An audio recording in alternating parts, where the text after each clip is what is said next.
ನಮಸ್ಕಾರ. ನಾವು ಸುವಾಸು ತಂದೆಯವರು. ಭೀಮನ್ ಬಂಡೆ ಶಾಲೆಗೆ ನಾವು 8ನೇ ತರಗತಿಯಿಂದಲೇ ಹಾಕಿದ್ವಿ. ಮೊದಲು ಇಲ್ಲಿ ನಮ್ಮ ವಸ್ತುರದಲ್ಲಿ ಓದುವಾಗ ಸ್ವಲ್ಪ ಕೊರೋನಾ ಇರೋದ್ರಿಂದ ಸ್ವಲ್ಪ ಡಲ್ ಆಗಿದ್ದ. ಹಾಗಾಗಿ ನಾವು ಇಲ್ಲಿ ವಸ್ತುರ್ಗದಲ್ಲಿ ಸ್ವಲ್ಪ ಡಲ್ ಆಗಿರೋದ್ರಿಂದ ಭೀಮನ್ ಬಂಡೆ ಶಾಲೆ ತುಂಬ ಚೆನ್ನಾಗಿದೆ ಅಂಥೇಳಿ ನಮಗೆ ಕೆಲವರು ಹೇಳಿದರು. ಹಾಗಾಗಿ ನಾವು ಭೀಮನ್ ಬಂಡೆ ಶಾಲೆಗೆ 8ನೇ ತರಗತಿಯಿಂದ ಸೇರಿಸಿದ್ವಿ. 8ನೇ ತರಗತಿಯಿಂದ ಸೇರಿಸಿದ ಮೇಲೆ ಅಲ್ಲಿ ತುಂಬ ಬುದ್ಧಿವಂತನೂ ಆದ. ಆಮೇಲೆ ಓದೋದ್ರಲ್ಲೂ ಸ್ವಲ್ಪ ಚೆನ್ನಾಗಿ ಇಂಪ್ರೂವ್ ಆದ. ಹಾಗಾಗಿ SLC ಆಮೇಲೆ ಹೆಚ್ಚು ಕಮ್ಮಿ PUCನೂ ಕೂಡ ನಾವು ಅಲ್ಲೇ ಹಾಕಬೇಕು ಅಂತ ಅಂದ್ಕೊಂಡಿದ್ದೀವಿ. ಅದೇ ರೀತಿ ಈ ವರ್ಷ SLCಯಲ್ಲಿ ಇನ್ನೇನು ಕೆಲವೇ ದಿನಗಳಲ್ಲಿ SLC ಎಕ್ಸಾಮ್ ಇದೆ.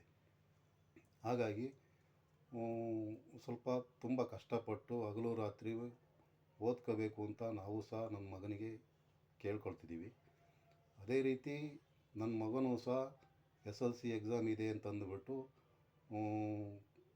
ರಾತ್ರಿ ಹಗಲು ಕಷ್ಟಪಟ್ಟು ಓದ್ಕೊತಾವನೆ. ಓದ್ಕೋಬೇಕು ಅಂತ ನಾವು ಅಂದ್ಕೊಂಡಿದ್ದೀವಿ, ಅವನು ಅಂದ್ಕೊತಾ ಇದ್ದಾನೆ. ಆಮೇಲೆ ಮೇಲಾಗಿ ಶ್ರೀನಿವಾಸ್ ಸರು ಸಹ ನನ್ನ ಮಗನಿಗೆ ಒಳ್ಳೆ ಪ್ರೋತ್ಸಾಹ ಕೊಡ್ತಾ ಇದ್ದಾರೆ. ಸ್ವಂತ ತಮ್ಮನ ಥರ ನೋಡ್ಕೊತಾ ಇದ್ದಾರೆ. ಎಲ್ಲಿಗೆ ಹೋದರೂ ಅಣ್ಣ ಅಣ್ಣ ಅಂತಲೇ ನಮ್ಮ ಮಗ ಶ್ರೀನಿವಾಸ್ ಸರಿಗೆ ಕರಿತಾ ಇರ್ತಾರೆ. ಅವರು ಸಹ ಅದೇ ರೀತಿ ನಡ್ಕೊತಾ ಇದ್ದಾರೆ.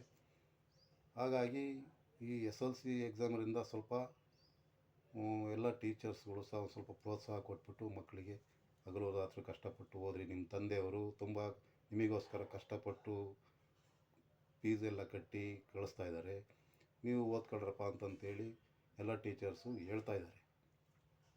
ಹಾಗಾಗಿ ನನ್ನ ಮಗನೂ ಸಹ ನಮ್ಮ ಕಷ್ಟ ಏನು ಅಂತ ಅವನಿಗೆ ಗೊತ್ತಿದೆ. ಹಾಗಾಗಿ ನಮ್ಮ ತಂದೆಯವರು ನನಗೋಸ್ಕರ ತುಂಬ ಕಷ್ಟಪಟ್ಟು ಓದಿಸ್ತಾ ಇದ್ದಾರೆ. ನಾನು ಸಹ ಚೆನ್ನಾಗಿ ಓದಬೇಕು ಅಂತ ಅವನ ಮನಸ್ಸಲ್ಲಿ ಇರಬೇಕು.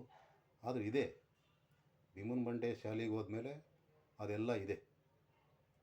ಹಾಗಾಗಿ ಈ ವರ್ಷ SLC ಇರೋದ್ರಿಂದ ಸ್ವಲ್ಪ ರಾತ್ರಿ ಹಗಲು ಸ್ವಲ್ಪ ತುಂಬ ಕಷ್ಟಪಟ್ಟು ಓದಿ ಒಳ್ಳೆ ಮಾರ್ಕ್ಸ್ ತೆಗೆದು ಮುಂದೆ ಒಳ್ಳೆ ಬುದ್ಧಿವಂತ ಆಗಲಿ ಅಂತ ನಾವು ಆಶಿಸ್ತಾ ಇದ್ದೀವಿ.